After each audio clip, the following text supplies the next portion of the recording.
Hey, this is Arthur Hill, Chief Technical Strategist at TrendInvestorPro.com. You are tuned into our YouTube channel for our weekly video analysis. If you like this video, please give us a thumbs up and consider subscribing. Today we're going to dive into seasonal patterns, and this is pretty interesting because we saw some weak seasonality in February, and that's when a lot of the high flyers peaked and started declining. Then we had some mixed seasonality in March, but bullish seasonality in April, and April was a very good month. And now we're heading into May, June, and July. And so what I want to do is I want to look at the best and worst 6-month periods. That's a very famous seasonal study, and we'll show you how that works. And then we're going to show you monthly seasonality, month per month. And then I'm going to show you what I think we might expect in May, June, and July. So I am here on my members page at Stock Charts, and I want to show you the seasonality tool here. If you can't find it, if you're not a member, then you can go to the Charts and Tools page, and there you will find the seasonality link. And so if you look under your member tools, there is seasonality. And if we click on that, the default's going to be a seasonality chart for the Dow Industrials there. And I'm going to switch this out to the S&P 500. You could look at oil, you could look at gold, you could look at bonds, you could look at whatever you want as far as seasonality is concerned on this chart. And it gives you a real nice overview of what the patterns are over the years. So I'm going to use that slider and open it up to 20 years. That's the max. And you can see right away 2 months stand out. We have April at 80% of the time it is up, and November 79%. And then the other two would be December and July of all months. So those are the top 4 months. And then you can see the weakest month is January. And then after January, we've got weakness in June and September. So if you think about this 6-month period that I'm talking about coming up here, part of the 6-month period is going to be November, December, and April. Now at the bottom, we've got the average move for the 20-year period, the gain-loss. So the average gain-loss was a 2.4% gain in April, and in June it was a 0.5% loss. So some weakness coming in June. Now, I wrote an article on seasonal trends for the S&P 500, the best and worst 6 months, and I broke it down per month.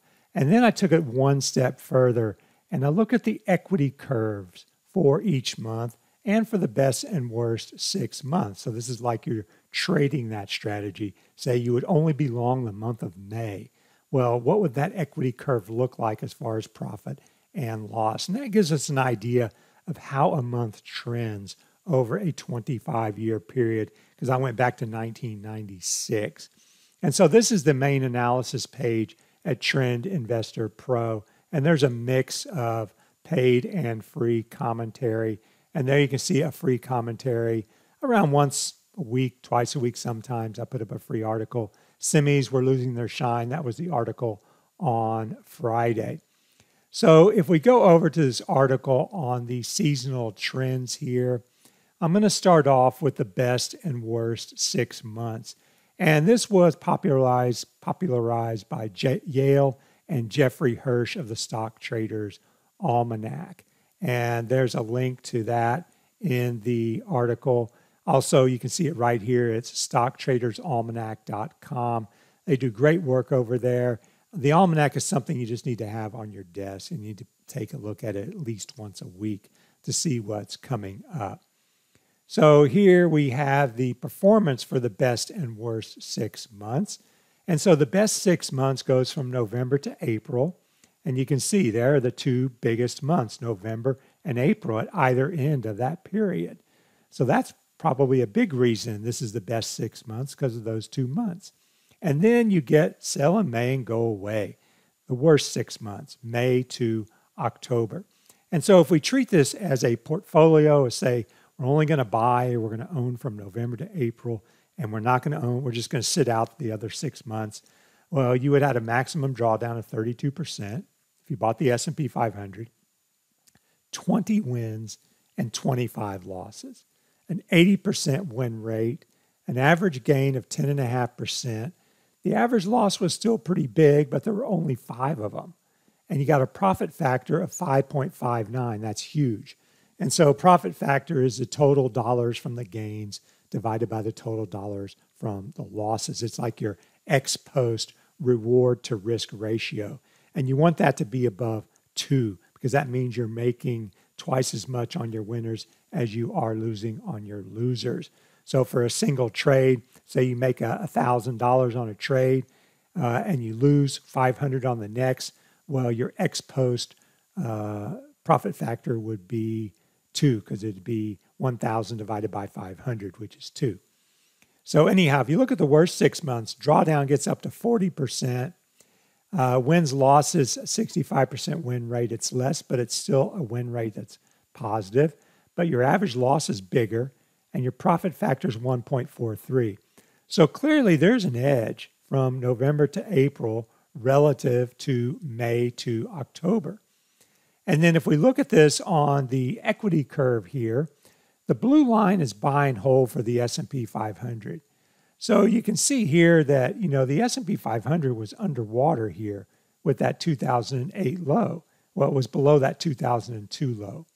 So it was a rough patch here. And then on the 6-month strategy, you can see it was not immune, the best 6 months, it was not immune to market weakness.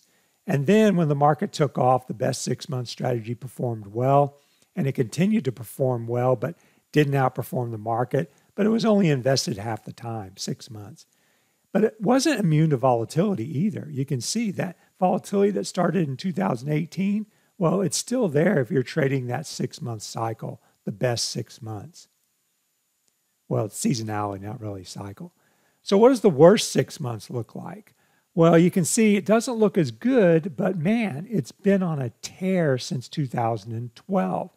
So, you see it goes up, and then you have the 2000, 2001 bear market, and so you get hit really hard, and you work your way back up, and then you have the 2008 bear market, and you get to almost a new low. But, in 2011, this is clearly the worst 6 months. But look what's happened since 2012. The worst 6 months has been performing quite good. It's not keeping up with the best 6 months. I tested it from 2012 onwards, and the best 6 months is still outperforming the worst 6-month period. So now we're going to break it down by month. And how does each month perform as a portfolio? So say I'm only going to own the S&P 500 during the month of January and not own it any other month and see how that performance is. And that way we can compare each month. And so I've highlighted 3 months in red and 3 months in green because they stand out. It's similar to what we saw on the stock charts, seasonality chart. February is clearly a weak month. Profit factor is below 1. Drawdown 28%. Win rate 58%. Then you look at August and September, drawdowns above 24%. You can see profit factors below 1. So August and September are weak months. 56% of the time they were up, so it's 50-50 on up or down, but a negative bias on the downs. And then on the positive side, again, April, November, and December. And then one more here that kind of jumps out is June. You can see June had a 22% drawdown, and it was up 64% of the time, but its profit factor was barely positive, 1.01. So this is how it looks on the surface at the end of the 25, 26 year counting, because some of them have 26 years, the months we've already had, and then the months that have yet to be played out only have 25 years, and those will be added on. So what I think we need to do is we need to look at the equity curves for each month to see how that month has been playing out. In other words, what is the trend for for that seasonality pattern. So as I said, I'm going to focus on May, June, and July first, and then we'll see how many of the other months we can get through. But this is the equity line. So you start with $100,000, and each month of May you buy, and you can see it's going up those 2 months. And then it goes down, it goes down, it goes down in the next months for May over the next 3 years. And then we had this big run up from 2003 until 2008. And then in 2009, we have a big move down, actually 2010. That's the flash crash. And then 2012, that's the European sovereign debt crisis. Big moves down. And then 2019 went down 6%. And that was on issues related to Chinese trade with China. So you can see over the last 11 years, May has experienced a decline greater than 6% 3 times. May has been a pretty rough year. And then if you look at this equity curve from 1996, you know it's up, it's down, it's up big, it's down big, it's up, it's down, it's up. So May is just all over the place. You know, this is not an equity curve that's going from the lower left to the upper right. And so that tells me that May could be a rough ride, judging from this equity curve. It's not as positive as the stats would suggest they are when you look at the seasonality chart on stock charts or when you look at the data that I presented here. You know, you can see that May is up 62% of the time and the profit factor is 1.21. Well, that seems pretty good.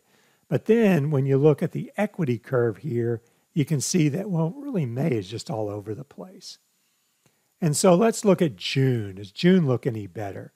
Well, June started out good in the 90s, and then in the 2000s, all the way from 2000 to 2011, had a really rough patch, and then went nowhere. And then June 2019, we were up 6.9%, and that was after that big decline in May. So who knows what was going on there. But overall, you know, this is a weak equity curve. It's up, it's down, it's up. It's not moving from left to right to the upper right. It's not in an uptrend. It's more all over the place. So it's a coin flip at best. And I would say there's not much bullish seasonality in May or in June. And that is working against the market right now. So here is July, and July looks a lot different than May and June. So if you look at July, it started off rough from 98 until 2008. But since 2009, July's been a very good month for the S&P 500. So that suggests that maybe we're going to have a rough patch in May and June, work off some overbought conditions. And then if we get a bullish setup and we break out in July, it's going to have this bullish tailwind that the month of July has had over the last 10 years.